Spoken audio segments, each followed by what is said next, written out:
seventh-day holy day. Now that happened at the beginning. At the same time, the Bible says that's the creation. The Bible says that there's a new creation now. And in the new creation is brought through Messiah. It's brought through Messiah on the cross and in the resurrection. That is the work of a new creation, a new birth, a new Genesis, a new beginning. Now, since it's the same God and it's the same work of creation, of beginning, could there be a link between the two events, between the first creation and the new creation? The answer is yes. When did God finish the works of the creation? He did so on the sixth day. When did Messiah finish the work of the new creation, his labor? He did it on Friday. What is Friday? The sixth day. What was the day of the creation of man? The sixth day. What about the new creation of man? The sixth day. And what is the day of the redemption of man? The sixth day. Same day that God created man. When does the crucifixion take place? Sixth day. And you look at the timing and look at the way the first day began. When did the first day begin? In a sense, it was Sunday, though it wasn't called Sunday. Yom Rishon in Hebrew, that first day at the beginning of Genesis. When did it begin? It began at night. The Bible says always that it was first night and then it was day, the opposite of the way we think in the West.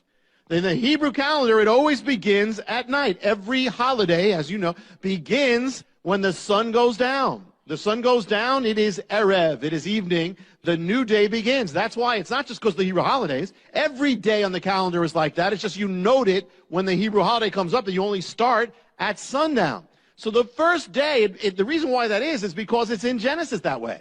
At first there was evening, and then there was morning. So every Hebrew day begins at sunset of the day before and ends at sunset of the day after. So therefore, the sixth day is Friday, but when on the biblical calendar would the sixth day begin? Not Friday, but Thursday. It begins Thursday night. The sixth day begins at sundown on Thursday. Is that significant? Very.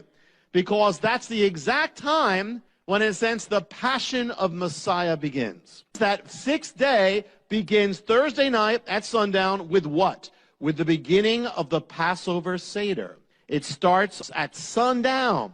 It's the Last Supper. He's talking about his death. He is overseeing that meal that's all about his death. It's beginning on the day of man because he's going to die for the sins of man. And he's going to redeem man from the curse. So it all begins that way. You know, in the beginning, man, when he was created, was brought into a garden on the sixth day. On the sixth day of this new creation, Messiah is brought into the Garden of Gethsemane. And there his death is prepared for. On the sixth day, he is crucified. The sixth day. And in Hebrew, you know, again, night and then day. It has to go from sunset Thursday to sunset Friday. So the work of the redemption has to end before the sun goes down on the sixth day. That's why it ended when it did. He's on the cross for how many hours? 6 hours. The number of man for the sins of man, for the redemption of man. And then at the sixth hour, he cries out, "It is finished," which is Friday afternoon. The sun is going down. And then it goes down, and he is brought into the tomb and laid down. It's over. His works are over. And then comes what? Then comes the Shabbat, the Sabbath. What does he do on that seventh day? He rests. He rests in the tomb, just like God did at the beginning. God ceased from his works. He finished his works on the sixth day, rested on the seventh day. Messiah does the exact same thing. I mean, even in his death, he observes it all. You know, we look at the Sabbath in the Orthodox and how they do it, and we see it only often as a burden, legalism, and that's often what it can become. But we tend to see it not really what it is. You know, the Sabbath is in its nature something beautiful. The Sabbath was made for man. You know, Sabbath is about shalom. It's about peace. It's about a peace that often many believers don't have. And I want you to open up to Hebrews 4 to put this together, Genesis and Hebrews 4. And Hebrews 4 speaks also about the Shabbat, the Sabbath. And here's what it says. Verse 4. Hebrews 4, verse 4. And I love Hebrews. I love the way this talks. For he has said somewhere, doesn't tell you where, somewhere concerning the seventh day. God rested on the seventh day from all his works. And again, in this passage, they shall never enter into my rest. Therefore, since it remains for some to enter in, and those who formerly had good news preached to them failed to enter because of disobedience, again he fixes a certain day, today, saying through David, after so long a time, just as has been said before, today if you hear his voice, do not harden your heart. If Joshua had given them rest, he wouldn't have spoken of another day after that. So there remains a Shabbat, a Sabbath for the people of God. For the one who has entered his rest has himself also rested from his works, as God did from his. Therefore, let us be diligent to enter that rest, so that no one will fall through following the same example of disobedience. Therefore, let us be diligent to do what? To enter the Sabbath, the Shabbat. What it's saying is, there's a greater Sabbath yet to come. In a sense, the Sabbath was a foreshadow of the peace that God would bring because of Messiah. What does the Sabbath come from? It comes from Messiah. It is the Sabbath. It's no accident he died when he did. Already, all put in the tomb, and then the Sabbath comes. He always observed the Sabbath when he was alive. Now he observes it in his death. The holiest day. He had to die when he did. His labor had to be over because you don't work on the Sabbath. He said, the Son of Man is the Adon HaShabbat. He is the Lord of the Sabbath. The Sabbath is the day, the state of being that represents the peace of God, the shalom of God, the state of completion and rest and blessing. That's what it's about. And Messiah is Lord over that. He is the Lord of Shalom. He's the Prince. It says he's the Prince of Peace. Sar Shalom in Hebrew. He's the master of Shalom. Peace comes from him or it doesn't come. He is the Lord of completion, what it means. He's the Lord of being full, fulfilled, and right, and blessed, the Lord of rest. In Messiah, you are to enter that place, this divine Shabbat, Sabbath of God. But how? In the book of Hebrews, it's written, let us enter, let us labor to enter. It may take some work to get in. We're going to see that. So many believers live their lives in a state of restlessness, just like most of the world, and are not living in the Sabbath of God. But the secrets are there in Messiah's entrance. When Messiah died on the cross, he was not only dying on the cross, he was also entering the Sabbath. In the greatest Sabbath entrance that has ever been after the days of Genesis. What was the cross? It was the way he entered into the Shabbat. He labored to enter in.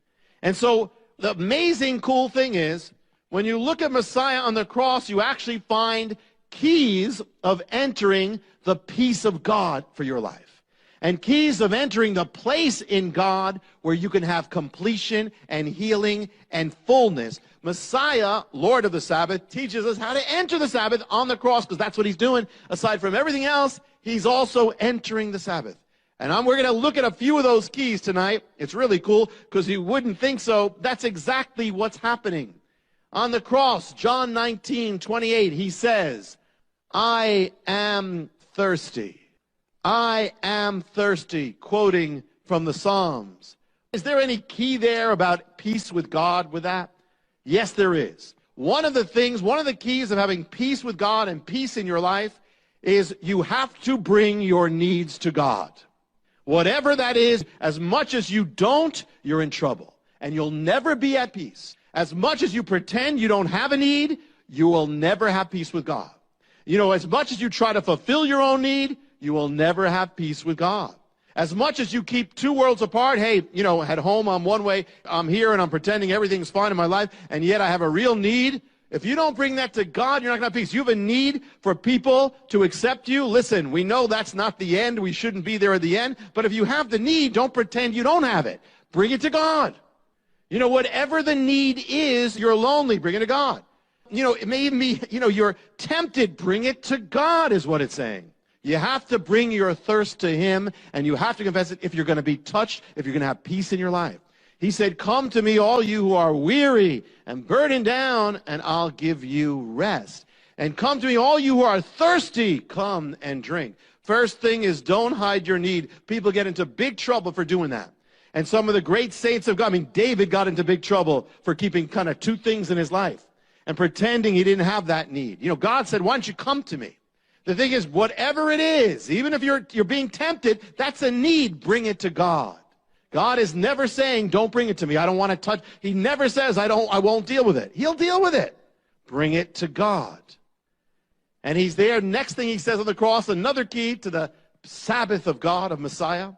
Matthew 27:45, he says, Eli, Eli, lama sabachthani. He speaks Aramaic, quoting from the Psalms in Aramaic. Eli, Eli, my God, lama, why? Sabachthani, have you forsaken me? Now, people argue and say, how could he be God if he's saying, my God, you've forsaken me?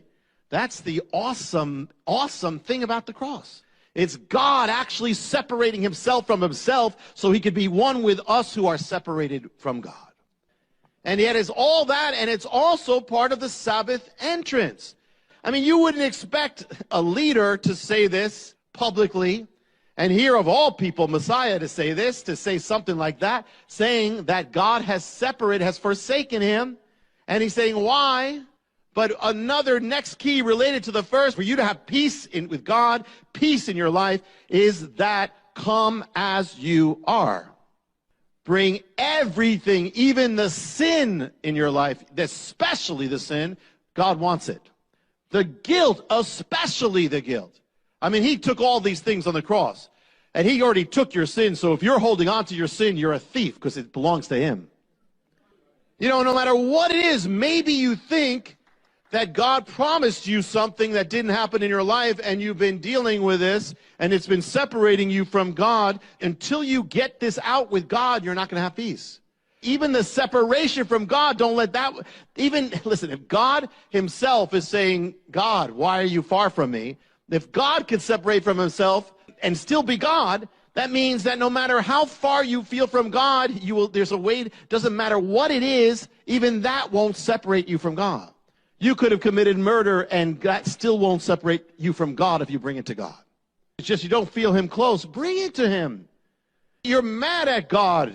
You ever been mad at God? Yes, of course you've been mad with God sometimes. The key is, we know the end of the story is that God wins the argument. But the thing is, if you don't ever argue with him, he'll never win in your life. You understand? Jacob wrestled with God. And you're mad with God, bring it to God. It's okay. It's not going to shock him. Other people in the Bible were mad with him, about him. David was. Others were. You know, the thing is that God is used to that. But you got to bring it to God. And at times you might even say, listen, I don't feel like, I remember a time when we were waiting, hoping for a particular building that fell through early on, and we had no other building. And I remember that day when it fell through after a year, I said, God, I'm just not happy with you today. And I don't feel like talking to you today. But I was telling him that I didn't feel like talking to him.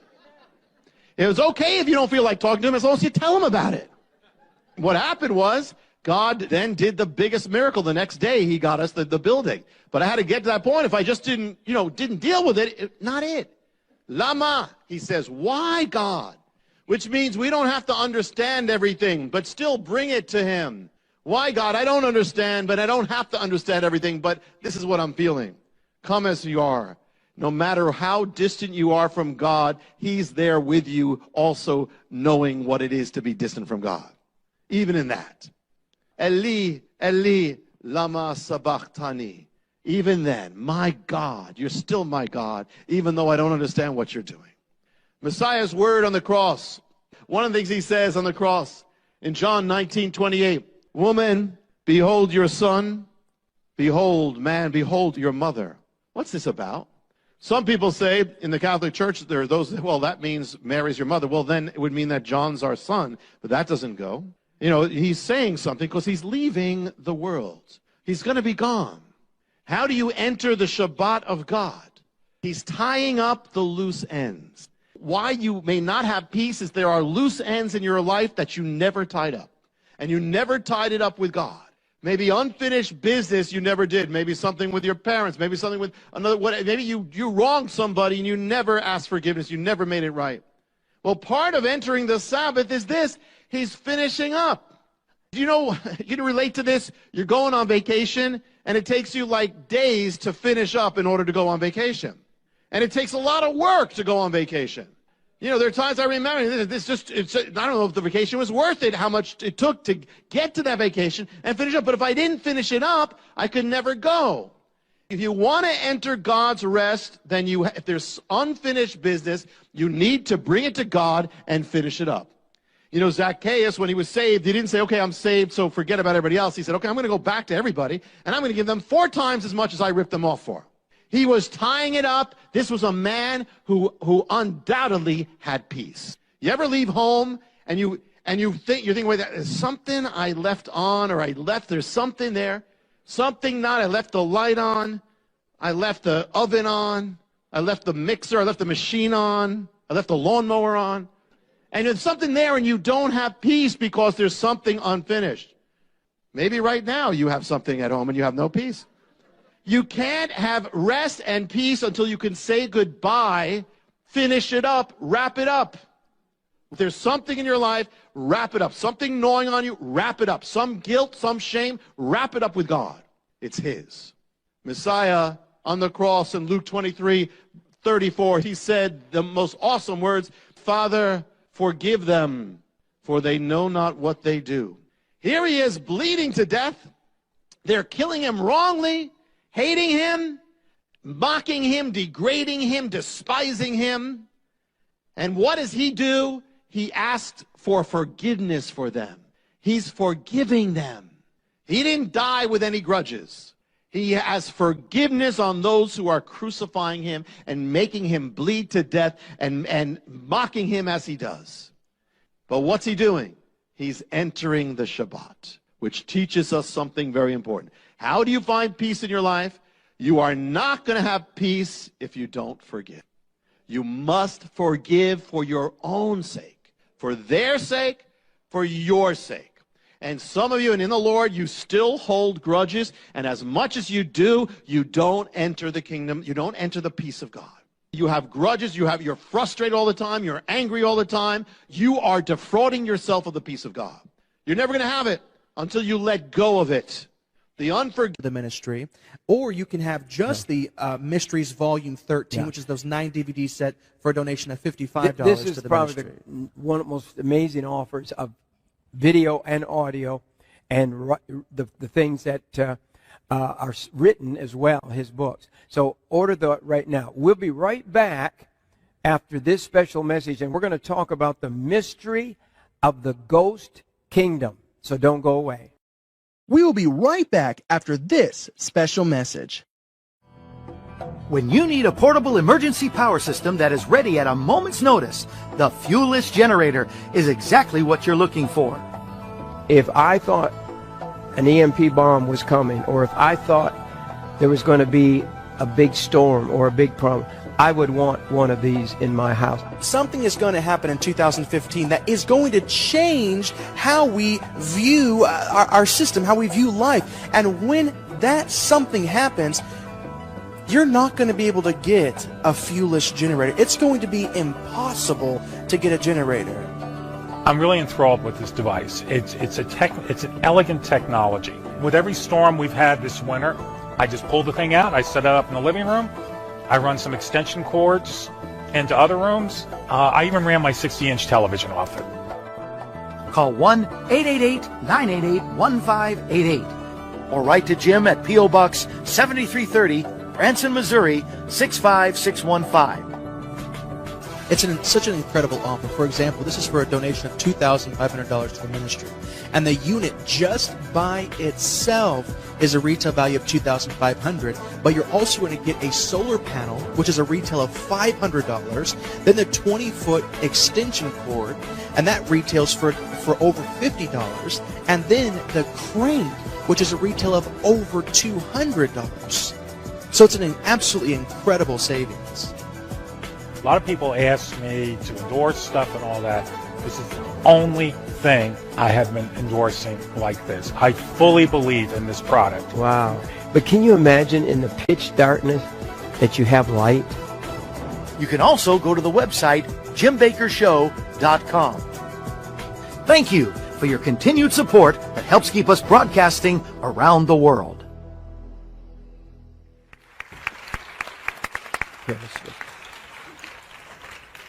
Rabbi, one of the messages in your new series, the Mystery Volume 13, is the mystery of the ghost kingdom. That really intrigues me also. You have some real mysteries here. Sound like Hardy Boy books to me, you know. So the mystery of the ghost kingdom. Yeah. What does that mean? Well, this is linked to Daniel. Let me start this way. You know, when I was growing up, there was a movie called "It's a Mad, Mad, Mad, Mad, Mad World." Oh, yeah. And it was very funny. I saw that one when I was at a one kid. point, they're looking for this treasure. Some of you, and they're looking for, and they say it's under the big W. And they're walking around this park looking for it. They're going all around, and right there, it's in front. But it's so big, they don't see it. I mean, it's right there in their faces, but they don't see it.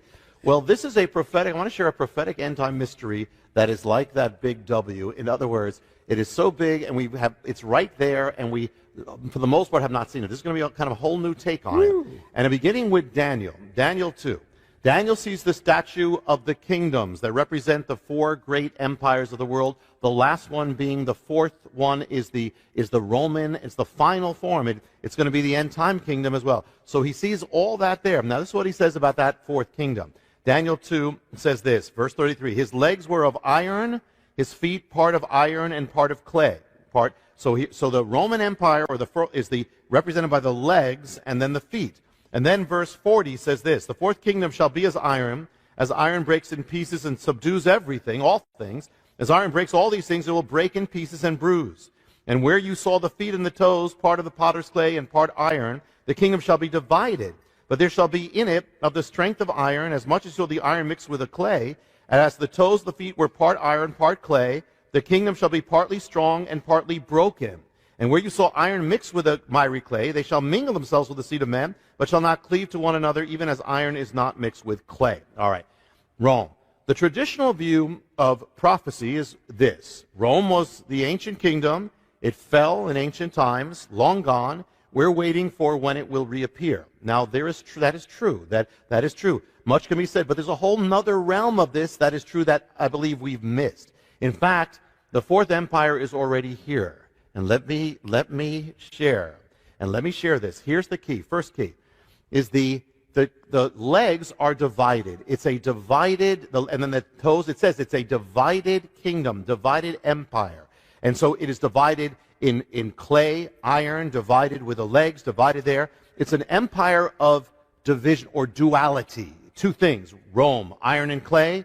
Rome was made up of the Romans, was also made up of peoples from all nations. Rome was divided literally into east and west. It became the Eastern Empire and the Western Empire. Now, Rome is also divided in time. It stood then in ancient times. It will stand again in the end times, solidified. So it's a divided essence is what we see here. What if the 4th empire, Rome, didn't end, still exists in a different form? It will exist in a solid form at the end, but what if iron breaks into pieces, but clay, it says, is broken? So it breaks, but it breaks other things, but it also gets broken, and by doing that, it subdues the world. What is that? There are different ways of subduing the world. What if the Roman Empire, by actually breaking, has been part of subduing the world? Rome is gone, or is it? The picture we have is Rome falling in 476 AD. The Germanic tribes come in, wipe it out. But what people don't know, by that time, Rome was already made up, the army was already made up of Germanic tribes of Rome. Much did not change when that happened. In fact, they even have a hard time making a real date of if it ended. It actually, the barbarians, who we say took over, continued to recognize the Roman Empire and said they were under the Roman Empire. Medieval civilization, Middle Ages, feudalism, was actually a carryover of Rome. It was just Rome breaking apart. It was the same thing. The language of Europe then was Latin, which is the language of the Roman Empire. It did not stop. 800 AD, Charlemagne is crowned emperor of the Romans. This is long after Rome was supposed to be gone. is crowned the Holy Roman Emperor. Rome will remain the center of civilization for over 1,000 years. Most of us learned in school about what we call the Renaissance. What's the Renaissance? The Renaissance is the rebirth of what? It's the rebirth of Roman culture. It was all about Rome culture infusing everything. The year 951 AD, the Pope crowns the German emperor or conqueror Otto as king of what? The Germany? No, of the Romans. He's one of those. It starts the Holy Roman Empire. We've heard about the Holy Roman Empire. This is a continuation of Rome is happening, and one of those Holy Roman empires is called Charles V. One of his little piece of land was part of America. Now, America under this emperor of Rome. Now, this is the fourth beast, but it goes much farther. What's happening is that Rome actually did not end. I mean, in one sense, it spread through the world. It's been spreading through the world. Wow. It's been leavening the world. You can travel the world and look at capitals of the world, and all over you'll find their buildings are made to represent Rome, all over the world. Roman law is the basis of much of law that is still all over the world. When the Holy Roman Emperor fell, or the empire fell, out of it was born Germany. The leader of Germany was called what? The Kaiser. What is Kaiser? It's Caesar. It means Caesar. Oh. Kaiser is simply the German way of saying Caesar. So here you have the Holy Roman, then you have that. 20th century, the century of fascism, totalitarianism. Where does that begin? Begins with Mussolini. What was he trying to do? What was it? It was the revival of Rome. Hitler followed it for Nazi Germany. Where do you get the word fascism from? The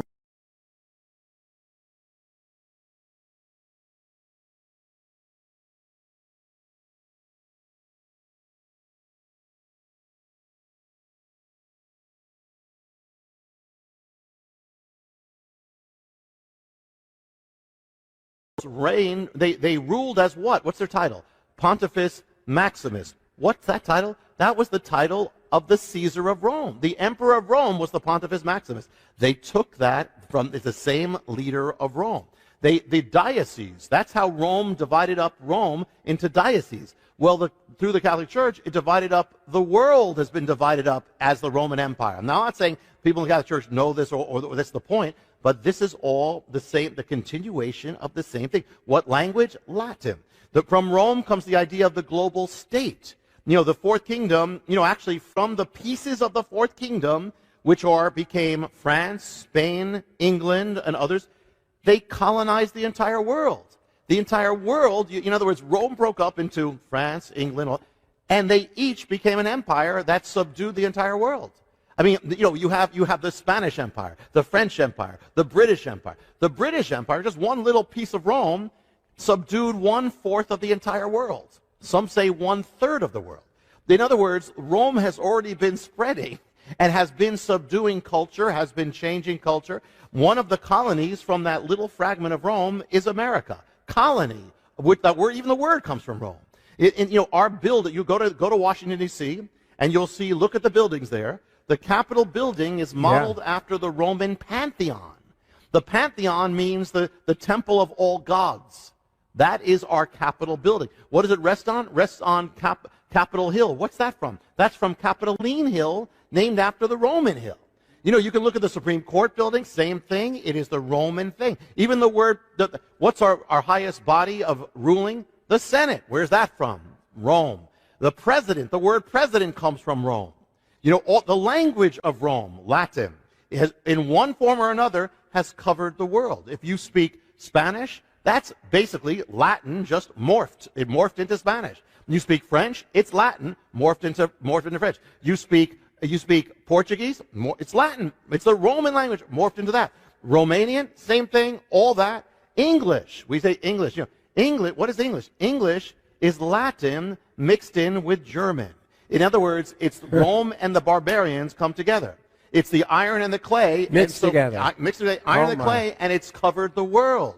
The language of Rome. When did Rome fall? We said 476 AD. Not exactly. Rome split into two, just like the legs of the statue of Daniel. and the East and West. Well, the Western Empire, we said,